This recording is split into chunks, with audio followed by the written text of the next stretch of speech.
જય સ્વામિનારાયણ વિદ્યાર્થી મિત્રો, ગયા વિડીયો લેક્ચરમાં આપણે દબાણ વિશેની વાત કરી હતી થોડી ગમસ્તી અને એની વ્યાખ્યા લખી હતી. બરાબર કે ભાઈ દબાણ એટલે શું? તો આપણે એવું કીધું હતું કે ભાઈ એકમ ક્ષેત્રફળ પર સપાટીની લંબરૂપે લાગતા બળને પદાર્થનું શું કહે છે? દબાણ. બરાબર, આ એક વાત આપણે સમજાતા. અહીંયા આપણે એવી વાત કરી હતી કે દબાણ જે છે એ લંબ રૂપે લાગે એને જ કહેવાય. દાખલા તરીકે જો મેં તમને ઉદાહરણ આપ્યું હતું, આમ હું જો બળ લગાડું તો આ દબાણ નથી, પણ જો આમ લગાડું 90 અંશના ખૂણે, લંબ રૂપે એટલે શું થયું? 90 અંશના ખૂણે, તો એને શું કહેવામાં આવે છે? પદાર્થ પર લાગતું દબાણ. એટલે આપણે એની વ્યાખ્યા લખી હતી, પછી એનો એકમ લખ્યો હતો કે ભાઈ આપણે એનું સૂત્ર પણ લખ્યું હતું કે દબાણ બરોબર તમારી ચોપડીમાં એવું છે, ધક્કો છેદમાં ક્ષેત્રફળ, ધક્કો છેદમાં ક્ષેત્રફળ, આવું તમારી ચોપડીમાં છે.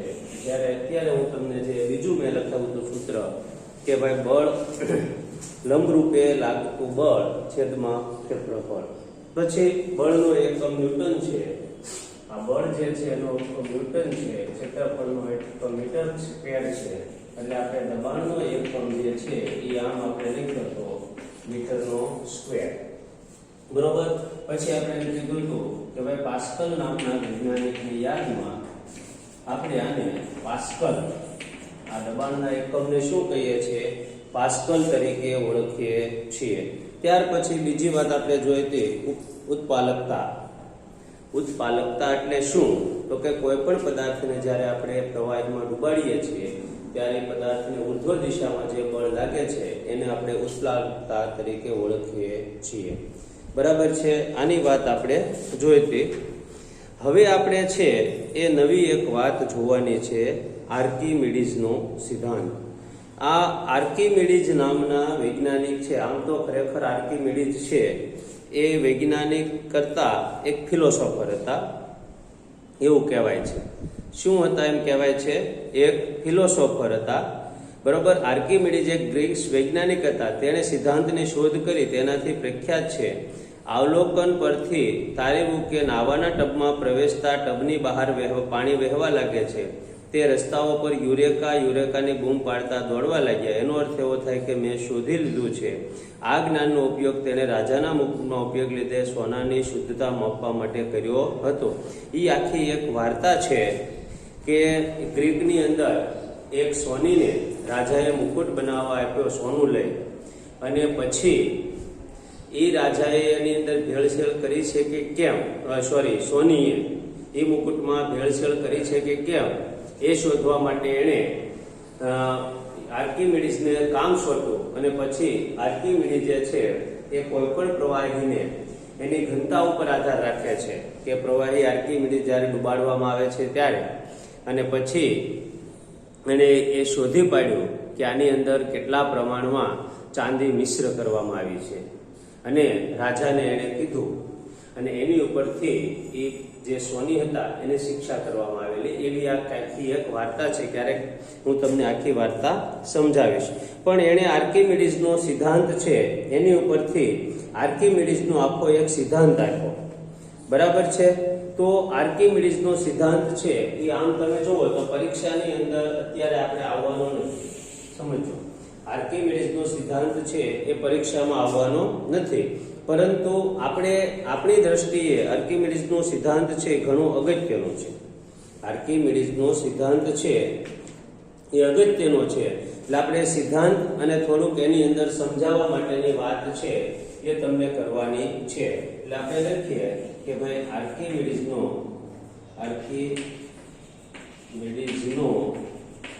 સિદ્ધાંત સમજાવો. આનો પ્રયોગ પણ આવે છે, અને એ પ્રયોગ પણ આપણે ક્યારે તમે આવશો ત્યારે આપણે જોઈશું. આપણી પાસે એના પ્રયોગના સાધનો પણ છે. હવે આર્કિમિડીઝનો સિદ્ધાંત શું છે કે જ્યારે કોઈ પદાર્થને પ્રવાહીમાં અંશતઃ કે, આનો સિદ્ધાંત એવો છે કે જ્યારે કોઈ પદાર્થને પ્રવાહીમાં અંશતઃ કે પદાર્થને પ્રવાહીમાં અંશતઃ કે સંપૂર્ણપણે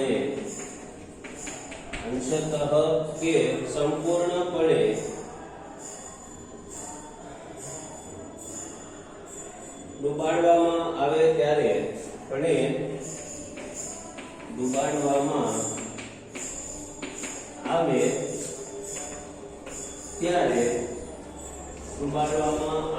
ત્યારે તેના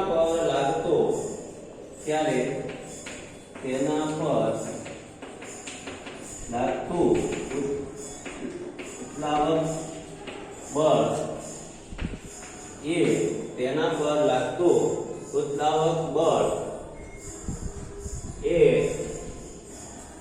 એ તેણે વિસ્થાપિત કરેલા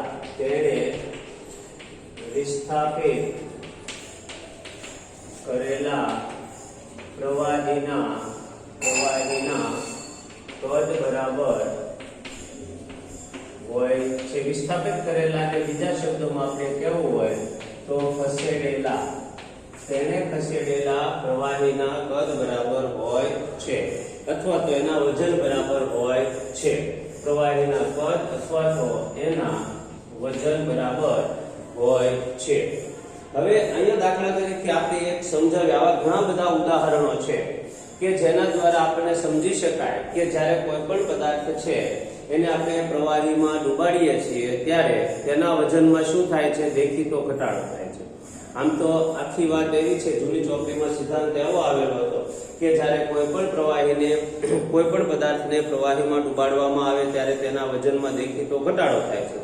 આ ઘટાડો તેણે ખસેડેલા પાણીના દળ અથવા તો પાણીના વજન બરાબર હોય છે. બરાબર છે? તો અહીંયા આપણે એમ સમજીએ કે દાખલા તરીકે એક આપણે અંકિત નળાકાર અથવા તો એક આપણે બીકર લીધું. બરાબર છે? હવે આ બીકર છે એ બીકરને આપણે અહીંથી છે એ આવી રીતે આપણે આ બીકરને રાખ્યું. હવે આની અંદર છે એ આ બીકરની અંદર આપણે પૂરેપૂરું છે એ આ બીકરને પાણીથી ભરી દીધું.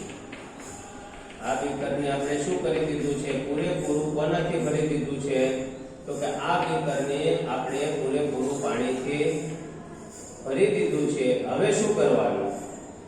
તો કે આ બીકરને જ્યારે આપણે પાણીથી પૂરેપૂરું ભરી દઈએ છીએ ત્યારે પછી એની અંદર જે છે એ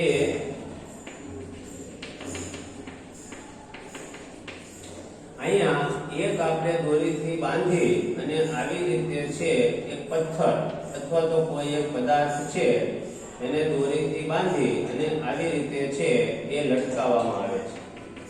અહીંયા દોરીથી બાંધી અને આ પદાર્થ છે એને શું કરવામાં આવે છે? લટકાવવામાં આવે છે. હવે આ પદાર્થને આની અંદર તમે બોળો એટલે શું થાય છે?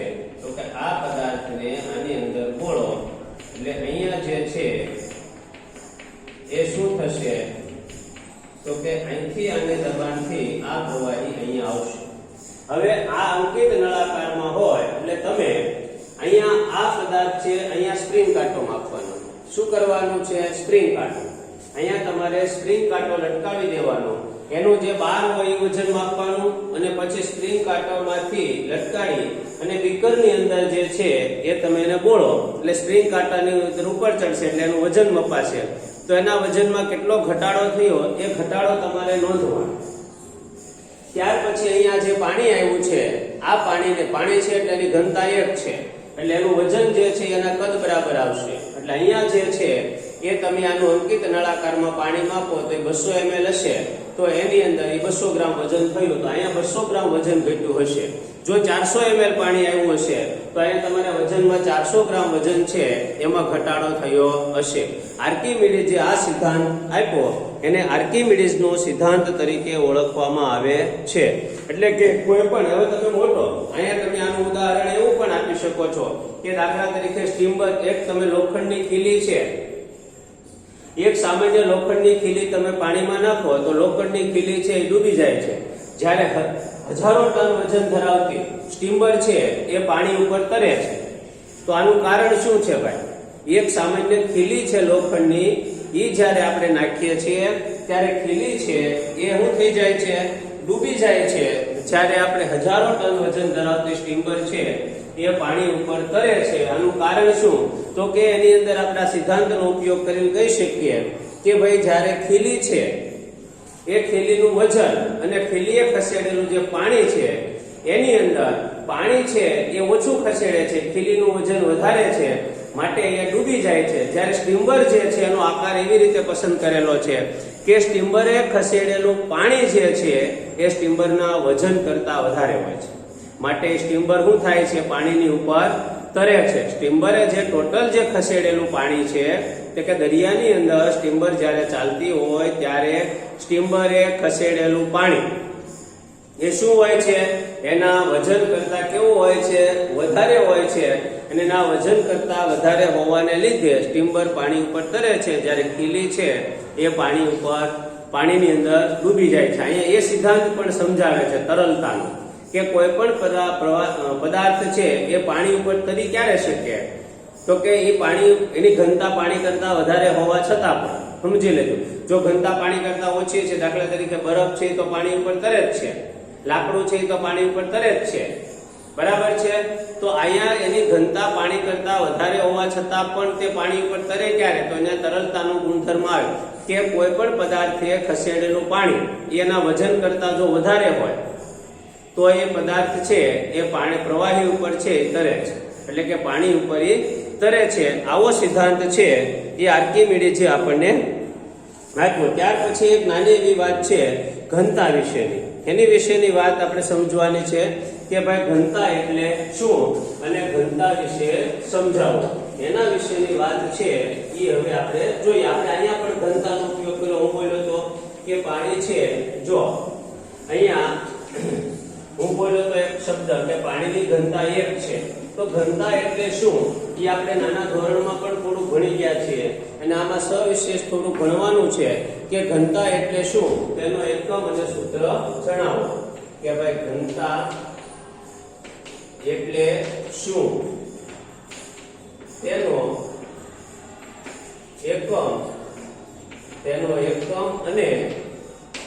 એકમ અને સૂત્ર જણાવો. ઘનતા એટલે શું, તેનો એકમ અને સૂત્ર જણાવો. તો અહીંયા આપણે વાત કરીએ કે ભાઈ ઘનતા છે એ કોને કહેવાય? તો કે પદાર્થના દળ અને કદના ગુણાકારને, ગુણોત્તરને, સોરી, પદાર્થના દળ અને કદના ગુણોત્તરને, પદાર્થના દળ અને કદના ગુણોત્તરને પદાર્થની ઘનતા કહે છે. પદાર્થના દળ અને કદના ગુણોત્તરને, દળ અને કદ, આના ગુણોત્તરને પદાર્થને શું કહે છે? ઘનતા કહે છે. તો ઘનતા બરાબર દળના છેદમાં શું આવ્યું? કદ. ઘનતા બરાબર દળના છેદમાં કદ, બરાબર છે. હવે દળ એટલે એનો વજન છે કિલોગ્રામ અને કદનો વજન છે મીટરનો ક્યુબ, એટલે કે ઘનતા જે છે, ઘનતાનો એકમ બરાબર કિલોગ્રામ પ્રતિ મીટરનો ક્યુબ છે. આ ઘનતાનો શું થયો? એકમ. બરાબર. શું છે ઘનતાનો એકમ? તો કે કિલોગ્રામ પ્રતિ મીટરનો ક્યુબ એ ઘનતાનો એકમ થયો, બરાબર છે. તો હવે અહીંયા આનો અર્થ શું થાય કે અહીંયા તમારે 1 મીટરના ક્યુબ એટલે કે શું કહેવા માંગે છે કે 1 મીટર લંબાઈ, 1 મીટર પહોળાઈ અને 1 મીટર ઊંચાઈ ધરાવતા સમઘનમાં, જો આપણે સમઘન દોર્યો હોય દાખલા તરીકે તો આ રીતનો થાય કે 1 મીટર છે એ લંબાઈ, 1 મીટર છે એ પહોળાઈ અને 1 મીટર છે એ ઊંચાઈ ધરાવતા આવા સમઘનની અંદર કેટલા, સમજો તમે, આવા સમઘનમાં કેટલા કિલોગ્રામ 1 મીટર લાંબા, 1 મીટર પહોળા અને 1 મીટર ઊંચા, આવા સમઘનની અંદર કેટલા કિલોગ્રામ વસ્તુ સમાઈ શકે એને એની ઘનતા વ્યવહારિક રીતે કહેવાય. પણ દરેક વખતે આવું એકવાર માપવામાં આવે છે અને પછી સમજવામાં આવે છે. અહીંયા આપણને સોનાની ઘનતા અંગેની વાત આપી છે કે સોનાની ઘનતા જે છે એ આવા તમે એટલું એક લ્યો, 1 મીટર આમ 1 મીટર આમ 1 મીટર, તો એમાં 19,300 સોનાની ઘનતા. સોનાની ઘનતા છે 19,300 કિલોગ્રામ પ્રતિ મીટર ક્યુબ. એટલે કે સોનું છે એ તમે જુઓ કે આટલા તમે એક બોક્સ લીધું હોય તો 19,300 કિલોગ્રામ સોનું છે એ તમે સમાવી શકો છો. એટલે એની ઘનતા છે એ 19,300 કિલોગ્રામ થઈ અને અહીંયા તમારે જોવું હોય તો એની 19.3 ગ્રામ કહેવાય. 1 સેન્ટીમીટરમાં 19.3 કિલોગ્રામ છે એ સોનું છે એ સમાઈ શકે છે. ત્યાર પછી પાણીની જે ઘનતા છે, પાણીની ઘનતા, એટલું આપણે જો પાણીનો ટાંકો બનાવ્યો હોય તો 1000 કિલોગ્રામ મીટર ક્યુબ છે પાણીની. એટલે પાણીની ઘનતાને આપણે 1 કીધું છે. પાણીની ઘનતા છે 1 ગ્રામ પ્રતિ સેન્ટીમીટર. એટલે કે 1 સેન્ટીમીટર આમ 1 સેન્ટીમીટર આમ 1 સેન્ટીમીટર આમ લીધું હોય તો એમાં 1 ગ્રામ પાણી સમાઈ શકે. એટલે એની ઘનતા છે એ આપણે શું કહીએ છીએ તો કે એની ઘનતા, પાણીની ઘનતા છે 1 કહીએ છીએ. હવે તમે અહીંયા લખો કે ઘનતા, દાખલા તરીકે મેં તમને કીધું હતું ને કે પાણી છે, પાણીની ઘનતા કેટલી છે 1 છે. પાણીની ઘનતા કેટલી છે 1 છે. હવે તમે અહીંયા 1 લખો તો દળ છે બરાબર હું દળ છેદમાં કદ, તો દળ બરાબર હું થઈ ગયું કદ. એટલે કે પાણી જે છે, તમે જો દરેક પદાર્થમાં દળ બરાબર કદ હોતું નથી, બરાબર છે. દાખલા તરીકે તેલ તમે લેવા જાઓ તો તેલના તમને 2 ડબ્બા મળશે, એક 15 લીટરનો મળશે ને એક 15 કિલોનો મળશે, બરાબર છે. તો જો તમે 15 લીટર છે, 1 લીટર બરાબર 930 ગ્રામ આવે, સમજી લેજો. 1 લીટર બરાબર 930 ગ્રામ આવે. 1 લીટર બરાબર 1 કિલો નથી થતું.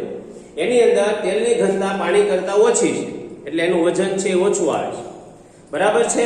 એટલે અહીંયા બરાબર સમજી લેવાનું કે 1 લીટર બરાબર 930 ગ્રામ આવે. એટલે તમે 15 લીટરનો જો ડબ્બો લ્યો તો એનું વજન છે 14 કિલોની આસપાસ જ આવે, બરાબર છે.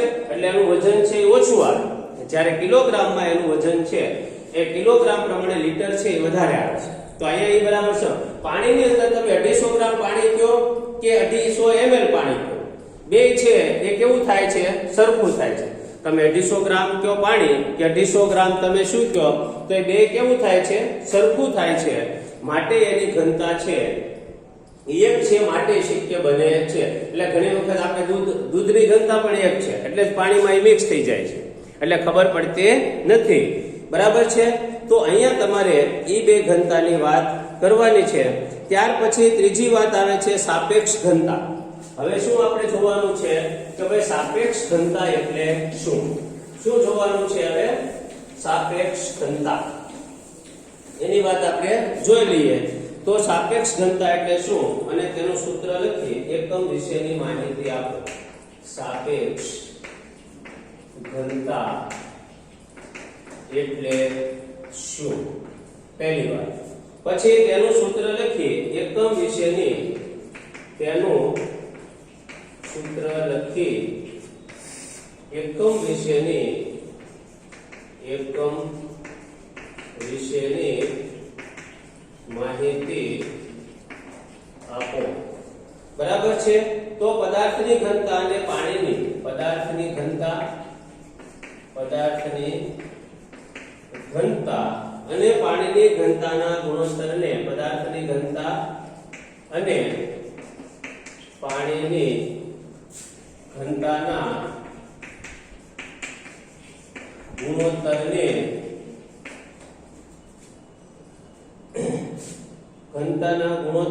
પદાર્થની પદાર્થની સાપેક્ષ ઘનતા કહે છે. બરાબર છે.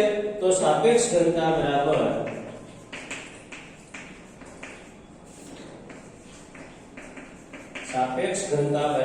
પદાર્થની ઘનતા છેદમાં પાણીની ઘનતા. બરાબર છે. પદાર્થની સાપેક્ષ ઘનતા બે ઘનતાઓનો એકમ હોવાથી ગુણોત્તર હોવાથી પદાર્થની સાપેક્ષ ઘનતા એ બે ઘનતાઓનો ગુણોત્તર હોવાથી પદાર્થની સાપેક્ષ ઘનતા એ બે ઘનતાઓનો ગુણોત્તર હોવાથી તેને કોઈ એકમ નથી.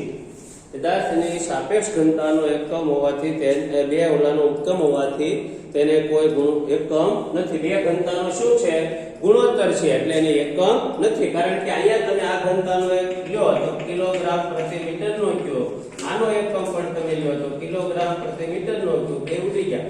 આવું એક આની પહેલા પણ આપણે જોયેલું છે, જો તમને યાદ હોય તો. સાપેક્ષ વક્રી ભવનાંક.